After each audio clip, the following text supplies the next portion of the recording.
नबी पाक साहिब लौलाक सल्लल्लाहु तआला अलैहि व आलिहि वसल्लम का फरमान अली शान है, तुम अपनी मजलिसों को मुझ पर दुरूद पढ़ कर आरास्ता करो, तुम्हारा दुरूद पढ़ना क़ियामत के रोज़ तुम्हारे लिए नूर होगा।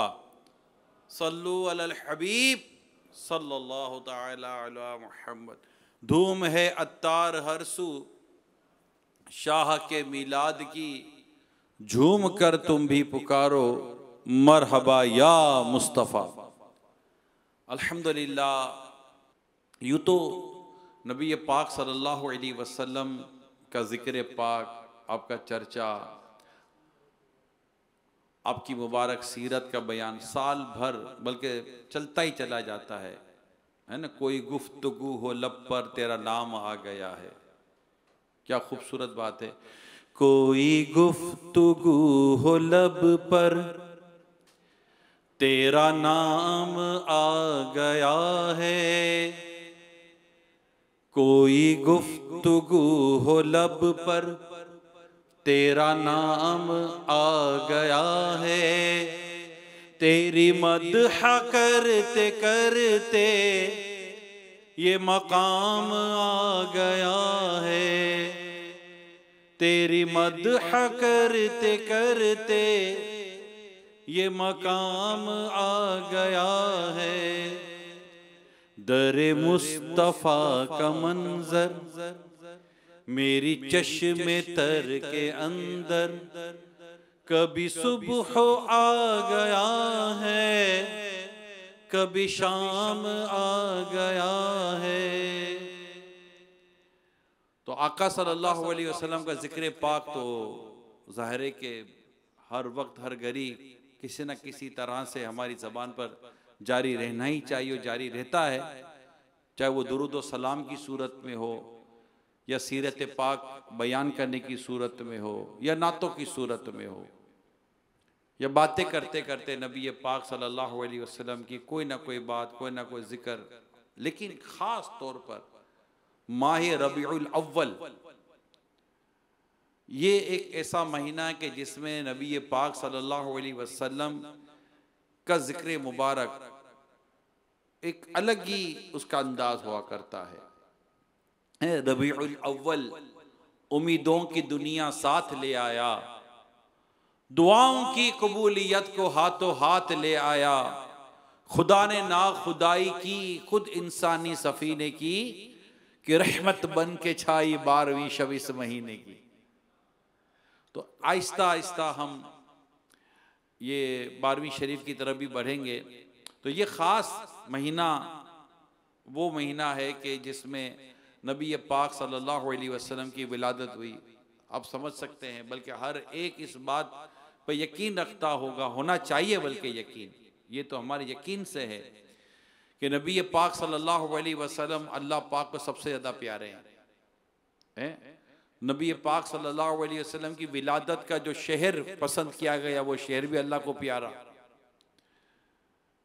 जो वक्त पसंद हुआ वो वक्त भी अल्लाह को प्यारा, जो मकाम अल्लाह ने जो पसंद हुआ वो भी अल्लाह को प्यारा, और जो तारीख़ अल्लाह ने पसंद की वो भी अल्लाह को प्यारी, और जो दीन अल्लाह ने पसंद किया वो भी अल्लाह को प्यारा। तो अब इन तमाम तर बातों का इश्क रसूल में डूब कर जिक्र करने वाला भी क्या अजब कि अल्लाह को प्यारा, और ऐसा प्यारा हो कि अल्लाह पाक उसको अपनी रहमत की चादर में छुपा ले। तो ये ख़ास तौर पर मुताला करना नबी पाक सल्लल्लाहु अलैहि वसल्लम की सीरत का, ये इस महीने में बड़ा इम्पोर्टेंट हो जाता है। और पढ़ते हैं, ऐसा नहीं पढ़ते। तो आपसे भी इल्तिजा करूँगा, मक़ततुल मदीना की जो किताबें हैं, सीरत मुस्तफ़ा है, मुस्तफ़ा जान रहमत सल्लल्लाहु अलैहि वसल्लम के उन्वान पर किताब है, फिर आखिरी नबी की प्यारी सीरत किताब है, और भी रिसाले हैं अमीर सुन्नत के, इनको पढ़ें। वैसे देखा जाए तो अमीर सुन्नत के फैज़ान सुन्नत में बेशुमार नबी पाक सल्लल्लाहु अलैहि वसल्लम की सीरत और नबी पाक सल्लल्लाहु अलैहि वसल्लम की सुन्नतों का जिक्र मौजूद है। तो ये ख़ास तौर पर पढ़ना चाहिए, नाते पढ़नी चाहिए, नाते सुननी चाहिए। इस मौजू पर मीलाद पाक के उन्वान पर माशाल्लाह एक से एक कलाम है, मदनी चैनल पर आ रहे हैं, दावत इस्लामी के सोशल मीडिया पर आ रहे हैं, उन्हें अपने पास डाउनलोड करें। सुनते रहें। कहते ना, अगर ना आज झूमोगे तो कब झूमोगे दीवानों, अगर ना आज झूमोगे तो कब झूमोगे दीवानों। मचल जाओ तुम्हारा आज यावर आने वाला है, मरहबा या मुस्तफ़ा, मरहबा या मुस्तफ़ा सल्लल्लाहु अलैहि वसल्लम। आज जो मैं आपके पास बयान लेकर हाजिर हुआ हूं, जब मदीने पाक में हिजरत फरमाई प्यारे आका सल्लल्लाहु अलैहि वसल्लम ने, तो उसका जब छठा साल था तो नबी रहमत सल्लल्लाहु अलैहि वसल्लम ने ख्वाब देखा कि आप साहबाए किराम अलैहिम रिदवान के साथ अमन और आफियत से मक्के मुकर्रमा में दाखिल हुए, उम्रा अदा फरमाया। बाद ने सर मुंडाए और कुछ ने बाल कतरवाए। बैतुल्लाह में दाखिल हुए और उसकी चाबियां आपने हासिल की। मैदान अरफात में क़याम फरमाया। अब ये ख्वाब नबी पाक सल्लल्लाहु अलैहि वसल्लम ने देखा, और नबी का जो ख्वाब है वो वही होता है, मबनी बर वही होता है। लिहाजा जुल्क़ाइदा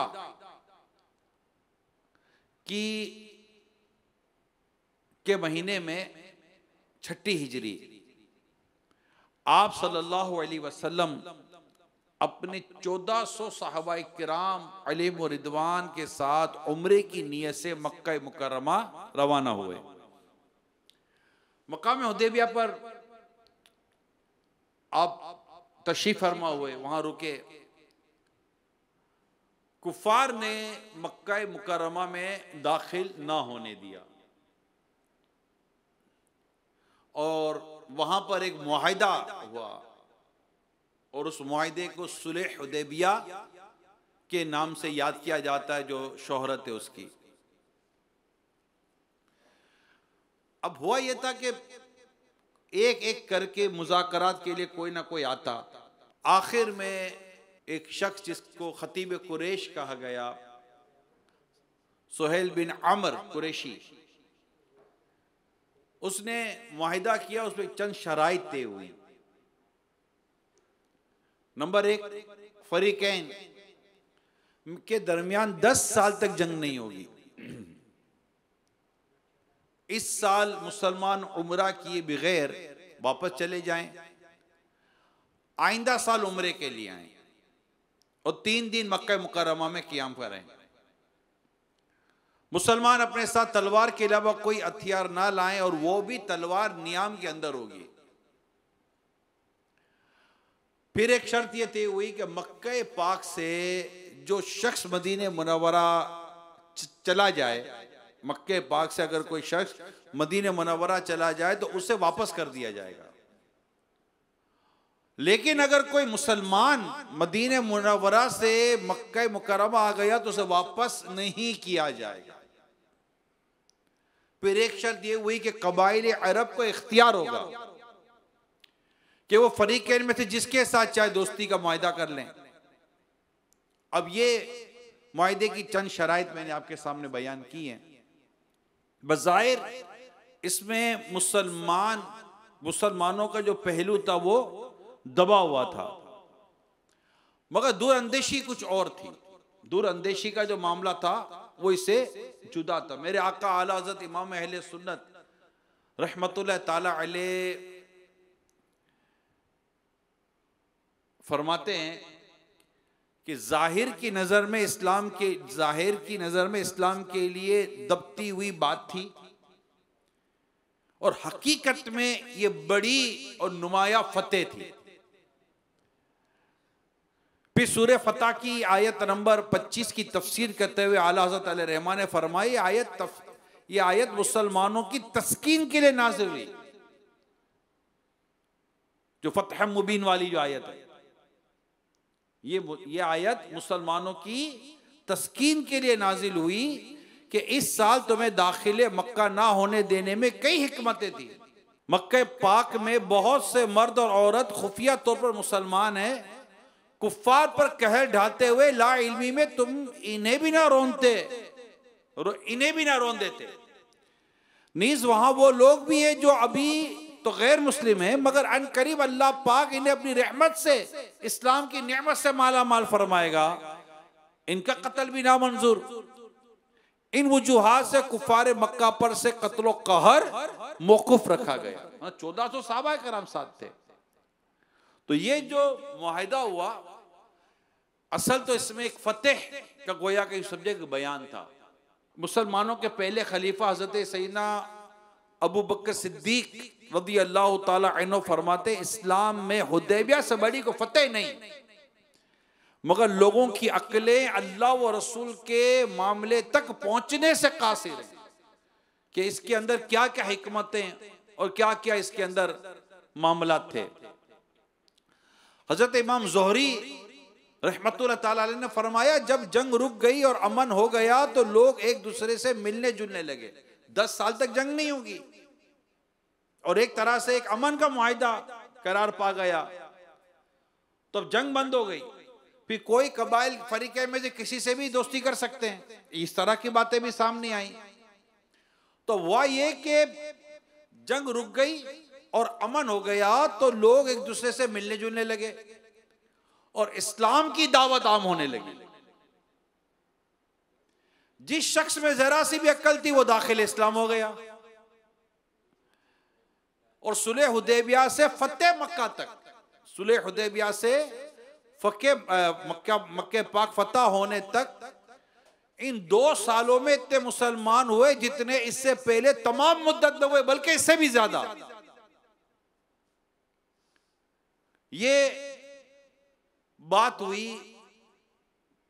और इसके अलावा उलमा ने भी लिखा है कि जब ये मुआहिदा हो गया, फिर नबी पाक सल्लल्लाहु अलैहि वसल्लम ने काफिले भेजे, मकतूब भेजे, और यूं इस्लाम बड़ी तेजी के साथ फैलता चला गया। और आप खुद देखिए कि एक वक्त तक 1400 सहाबाए कराम के साथ सुलह हुदैबिया का एक माहौल था, और उसके चंद ही सालों में 10,000 कमोबे सहाबा कराम के साथ नबी पाक सल्लल्लाहु अलैहि वसल्लम फातेह मक्का बनकर मक्के पाक में दाखिल हो रहे हैं। अच्छा, अब ये जो सुलह हुदैबिया का जो वाकया था, इसमें बैत रिजवान का भी जिक्र है, कुरान करीम में भी इसका जिक्र मौजूद है। मगर यहां पर एक बड़ी खूबसूरत बात इश्क और मोहब्बत की ये भी हुई। और इसको बात को सुनने से पहले जरा इस बात को समझिए कि वो कौन सा मुसलमान होगा जिसके सामने काबा मुशर्रफा मस्जिदुल हराम हो और उसे इस बात की इजाजत हो कि वो चाहे तो काबे का तवाफ कर ले और कह दे कि मैं काबे का तवाफ नहीं करता, मैं उम्रा नहीं करता है। ऐसा कैसे हो सकता है? लेकिन ऐसा हुआ। और ये हुआ भी इश्क रसूल में। वो कैसे हुआ कि हजरत सैयदना उस्मान गनी ज़ुन्नुरैन रज़ी अल्लाह ताला अन्हु का ये पूरा वाकया है कि मक्का मुकर्रमा में कुफ्फार के पास जब सुलह का पैगाम लेकर आप तशरीफ ले गए, तो आपका वैसे मकाम मर्तबा था, आप बहुत बड़े ताजिर थे, और आपका जो कबीले वालों की हिमायत और पासदारी वगैरह कैसे वाकयात थे कि वहां पर आपको बड़ी कदर की नजर से देखा जाता था और बड़े मुअज़्ज़ज़ थे आप इस तमाम तर तबकात में। तो कुफ्फार कुरैश ने इन पर तो कोई जोर जबर किया नहीं, बल्कि इन्हें कहा कि आपको हम इजाजत देते हैं कि आप चाहें तो काबे का तवाफ करें, सफा मरवा की सही कर लें, मगर इश्क रसूल की भी क्या बात है। इश्क तेरे सदके जलने से छुटे सस्ते, जो आग बुझा देगी वो आग लगाई। हजरत उस्मान गनी रज़ियल्लाहु ताला अन्हु जैसा आशिक रसूल क्या खूबसूरत जवाब देते हैं कि आप फरमाते हैं कि मैं रसूल पाक सल्लल्लाहु अलैहि वसल्लम के बगैर कभी भी हरगिज उम्रा अदा नहीं कर सकता। ये इश्क रसूल की बात, ये मोहब्बत रसूल की बात है, ये चाहत रसूल की बात है, ये ताल्लुक रसूल की बात है, और ये उस्मान गनी की बात है रज़ी अल्लाह ताला अन्हु। अल्लाह पाक इन पर करो रहमत नाजिल फरमाए। सहाबा किराम अलैहिम रिदवान ऐसी ऐसी मिसालें कायम करते, ऐसी ऐसी मिसालें कायम करते। अब यही आप सुलह हुदैबिया को देखें तो इसमें एक वाकिया मौला अली कर्रमल्लाहु ताला वजुल करीम का भी बयान हुआ। वो ये था कि जब ये वाकिया लिखा जा रहा था, ये शराइत जब लिखी जा रही थी, तो उस वक्त ये था कि ये वो शराइतें जिन पर मोहम्मद रसूलुल्लाह ने सुलह का फैसला किया। यानी यूं लिखा था कि नबी पाक सल्लल्लाहु अलैहि वसल्लम का नाम लिखा था कि मोहम्मद रसूलुल्लाह सल्लल्लाहु अलैहि वसल्लम। तो वो जो वहां जो कुफार की तरफ से जो मुआहिदे के लिए आए थे, कहा कि अगर हम आपको अल्लाह का रसूल मान ले और हमें ये यकीन हो जाए कि आप अल्लाह के रसूल है, तो फिर हमें इस बात का मसला ही क्या है, हम इस तो मोहम्मद रसूलुल्लाह जो आप कहते हैं ये इनकी तरफ से, मगर हम तो मोहम्मद बिन अब्दुल्ला से मुआहिदा कर रहे हैं। अब ये जुर्रत थी, नबी पाक सल्लल्लाहु अलैहि वसल्लम अल्लाह पाक के आखिरी नबी है, और ये कहता है कि अगर हम जान लेते कि आप अल्लाह के रसूल हैं तो ना हम आपको बैतुल्लाह से रोकते, ना आपके साथ जंग करते, लेकिन आप मोहम्मद बिन अब्दुल्ला लिखिए। क्या कहा? अब ये भी इनकी एक आ गई। प्यारे आका सल्लल्लाहु अलैहि वसल्लम फरमाया, खुदा की कसम मैं मोहम्मद रसूलुल्लाह भी हूं और मोहम्मद बिन अब्दुल्ला भी हूं। ये और बात है कि तुम लोग मेरी रिसालत को झुटलाते हो। ये कहकर आपने मौला अली शेर खुदा कर्रमल्लाहु ताला वजहुल करीम से फरमाया, मोहम्मद रसूलुल्लाह की जगह मोहम्मद बिन अब्दुल्ला लिख दो। मौला अली शेर खुदा जैसा आशिक रसूल, उन्होंने क्या अर्ज किया, या रसूल अल्लाह मैं आपके नाम को तो कभी हरगिज हरगिज नहीं मिटाऊंगा। ये मतलब इश्क की बात थी, मोहब्बत की बात थी। ये सुनकर प्यारे आका सल्लल्लाहु अलैहि वसल्लम ने खुद अपने दस्ते मुबारक से अपना नाम तब्दील कर दिया, मगर मौला अली रज़ियल्लाहु ताला अन्हु ने ये काम ना किया। ये इश्क और मोहब्बत की बातें थी, ये इश्क और मोहब्बत का अंदाज था।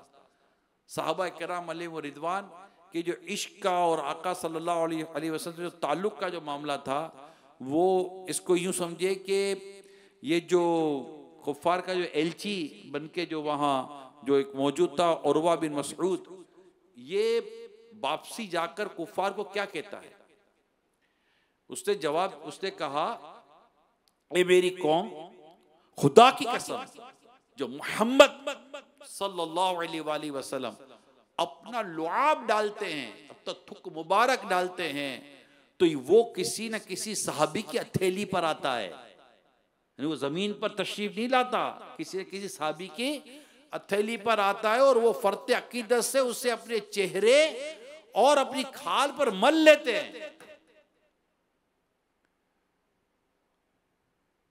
और अगर वो किसी बात का इन लोगों को हुक्म देते हैं तो सब के सब उसकी हुक्म की तामील के लिए जल्दी करते हैं, और जब वो वुजू करते हैं तो इनके असहाब इनके वुजू के पानी को लूटने में एक दूसरे पर जल्दी करते हैं, और जब कोई गुफ्तगू फरमाते हैं तो तमाम असहाब खामोश हो जाते हैं, और इनके साथियों के दिलों में इनकी इतनी जबरदस्त अजमत है कि कोई शख्स इनकी तरफ नजर भर कर देख नहीं सकता। अब ये सहाबा किराम अलैहिम रिदवान की जो कैफियत थी नबी पाक सल्लल्लाहु अलैहि वसल्लम के साथ, आपके साथ इश्क की, आपके साथ मोहब्बत की, आपके साथ ताज़ीम की, जो अंदाज था सहाबा किराम अलैहिम रिदवान का। और हकीकत भी यही है कि सहाबा किराम अलैहिम रिदवान हमें सिखाते हैं इश्क रसूल कैसे किया जाता है, मोहब्बत रसूल का अंदाज क्या होता है, इताअत रसूल का अंदाज क्या होता है, इत्तिबाए रसूल का अंदाज क्या होता है। इश्क मोहब्बत किसे कहते हैं, रसूल अकरम सल्लल्लाहु अलैहि वसल्लम से ताल्लुक किसको कहते हैं, ये हमें सहाबा किराम अलैहिम रिदवान की सीरत सिखाती है। अल्लाह करे हम पढ़ने में कामयाब हो। मैं अभी यूके से कल ही पहुंचा हूं, क्योंकि आज पहला ही दिन है, और वहां इसी तरह के बयानात हुए कि अपनी औलाद को सिखाइए, और सिर्फ वहां के लिए नहीं है, दुनिया भर के लिए। अगर हम देखें तो बदकिस्मती के साथ हम भी अपनी औलाद को ये बातें सिखाने में किसी हद तक नाकाम होते चले जा रहे हैं। मेरी इस्लामी भाइयों से भी अर्ज है, इस्लामी बहनों से भी अर्ज है, दुनिया भर के मुसलमानों से मैं दरख्वास्त करता हूँ, खास तौर पर अब इस महीने में तो अपने बच्चों को लेकर बैठो भाई, खास तौर पर इस महीने में तो बच्चों को लेकर बैठे और नबी पाक सल्लल्लाहु अलैहि वसल्लम के इश्क और मोहब्बत की बातें तो बताएं, इनको बताएं तो सही कि सिद्दीक अकबर रज़ियल्लाहु ताला अन्हु, फारूक आज़म रज़ियल्लाहु ताला अन्हु, उस्मान गनी रज़ियल्लाहु ताला, मौला अली रज़ियल्लाहु ताला अन्हु, दीगर साहबा किराम अलैहिम रिदवान, हज़रत अनस रज़ियल्लाहु ताला अन्हु, हज़रत बिलाल रज़ियल्लाहु ताला अन्हु, हज़रत ज़ैद रज़ियल्लाहु ताला अन्हु और कई हज़रत अबू हुरैरा रज़ियल्लाहु ताला अन्हु, कितने बड़े बड़े साहबा किराम, कई साहबा किराम के नाम हैं जिनके एक से एक वाक़ियात हैं, वो बयान तो करें। एक एक साहबी का भी वाक़या अगर हम बयान करें, इश्क मोहब्बत का, ताल्लुक का, इत्तबा का, कि नबी पाक सल्लल्लाहु अलैहि वसल्लम की बात पर किस तरह वो अमल क्या करते थे। साथ साथ साहबा किराम अलैहिम रिदवान ने ग़ज़वात पे नबी पाक सल्लल्लाहु अलैहि वसल्लम के साथ इश्क मोहब्बत की कैसी कैसी दास्तानें कायम कर दी हैं, ग़ज़वा बदर में, ग़ज़वा उहद में, दीगर ग़ज़वात के मौके पर। और नबी पाक सल्लल्लाहु अलैहि वसल्लम की ज़बान पाक से निकलने वाली बात को वो कैसे पूरा क्या करते थे। फिर साथ साथ नबी पाक सल्लल्लाहु अलैहि वसल्लम के प्यारे प्यारे मौजज़ात कि आका सल्लल्लाहु अलैहि वसल्लम ने किस तरह अपने लुआब दहन से आंखों के दर्द दूर किए, टूटे हुए बाजू को जोड़ दिया, खारे पानी को मीठा कर दिया। ऐसे कई वाक़ियात हैं, कई मौजज़ात हैं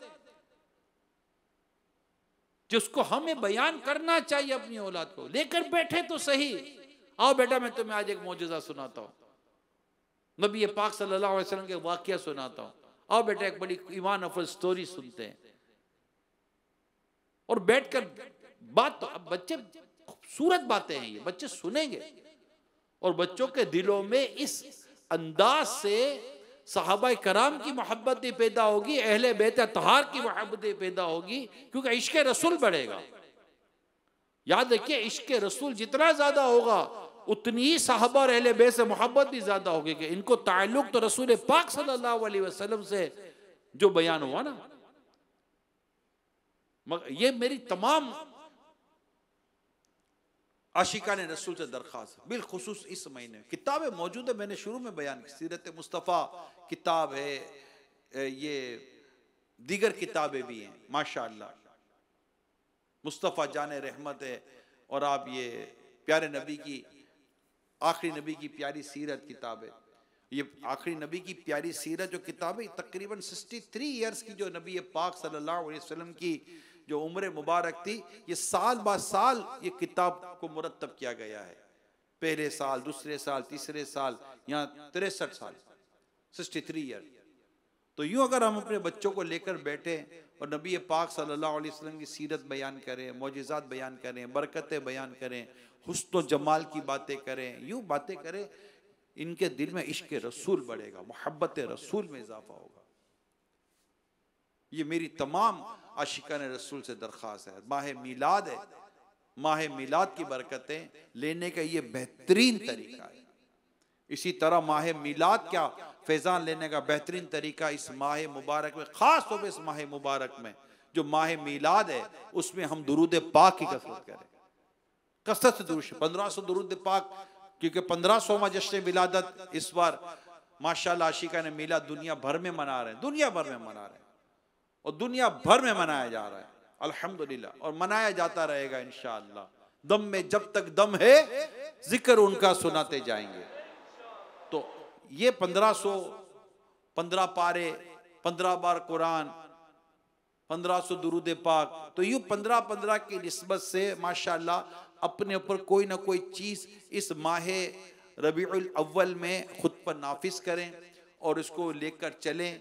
अगर आप सीरियस हैं, आपने टारगेट सेट कर लिया है कि जब तक ये काम हो नहीं जाएगा मैं सोऊंगा नहीं, मैं आपको इसकी एक तो बरकत खास तौर पे बता दूँ, तो बरकत ही बरकतें हैं, अल्लाह की रज़ा, उसके प्यारे हबीब की रज़ा, ये तो बरकत है। लेकिन एक खास बरकत भी मैं आपको एक और भी बता दूँ, अगर हमने कोई टारगेट सेट कर लिया, ये तमाम आशिकान रसूल समझ लें, अगर हमने कोई टारगेट सेट कर लिया और उसमें सीरियस हो गए कि आज मैंने इतना कुरान पढ़ना है, माह मिलाद की मैंने नियत की है, इतने दुरूद पाक पढ़ने हैं, इतनी बार ये पढ़ना है, इतनी बार ये पढ़ना है, आपको मैं यकीन दिलाता हूं, रब ने चाहा तो एक लम्हा, मुबालगतन अर्ज कर रहा हूं कि आपका लम्हा फजूल और गुनाह में नहीं गुजरेगा। आप करके देख, ये काम नहीं हुआ ना अभी तक। ये पढ़ना बाकी है, पढ़ना बाकी है, पढ़ना बाकी है, ये औराद व वज़ाइफ बाकी हैं। दलालुल खैरात में इस महीने में पढ़ूंगा, मैं फला चीज़ें पढ़ूंगा, फला चीज़ें पढ़ूंगा, इतने नवाफिल पढ़ूंगा कि नबी पाक सल्लल्लाहु अलैहि वसल्लम की विलादत का महीना है। और फिर अपने घर में इसको लेकर चलें, इसको नाफिज करें, अपने दोस्तों में, अपने इस्लामी भाइयों में इस बात को उभारें, इनको तरगीब दिलाएं। मदनी चैनल पर मदनी मुज़ाकरे देखने की नीयत करें इंशाअल्लाह। तो यूं अल्लाह पाक ने चाहा तो ये मुसलसल चीज़ें हमें फजूलियात से बचाएगी और अल्लाह के नेक बंदों में शामिल करने वाली ये सूरत बनेगी इंशाअल्लाह, अल्लाह पाक ने चाहा तो। अल्लाह करे कि हम इस माह मिलाद को शान व शौकत के साथ, इबादत और नेकी के साथ करने में, गुजारने में कामयाब हो जाएं। इस सुलह हुदैबिया में जो भी मैंने वाक़या बयान किया, एक बात जो हमारे यहाँ लिखी गई है कि कसीर और बड़े फवाइद के लिए कोई छोटा फ़ायदा तर्क कर देना, ये अक्लमंदी और हिकमत का तकाजा है। जैसा कि हमें सुलह हुदैबिया से ये बात पता चलती है। और एक और पता चलती है कि अगर इंतज़ार करने में ज़्यादा फ़ायदे की तवक्को हो तो जल्दी भी नहीं करनी चाहिए। अब कितना बड़ा फ़ायदा हुआ, कितना बड़ा फ़ायदा हुआ कि 10,000 सहाबा किराम के साथ मक्के पाक फतह हो गया। और इस फतेह मक्का की जो बुनियाद थी ना, इस फतेह मक्का की बुनियाद ये सुलह हुदैबिया, बेत रिजवान के तौर पर भी इसको ये भी मशहूर है। तो यूं इस्लाम का परचम दूर दूर तक फैला और दूर दूर तक इस्लाम व दीन की बातें फैली और बड़ी तादाद इस्लाम में दाखिल हो गई, दीन इस्लाम को कबूल करने वाली हो गई। तो अल्लाह पाक हम सबको इस माह पाक की बरकत अता फरमाए, इल्म दीन सीखने की तौफीक अता फरमाए। आमीन बिजाही खातिम नबिय्यीन सल्लल्लाहु तआला अलैहि वसल्लम। सल्लु अलल हबीब।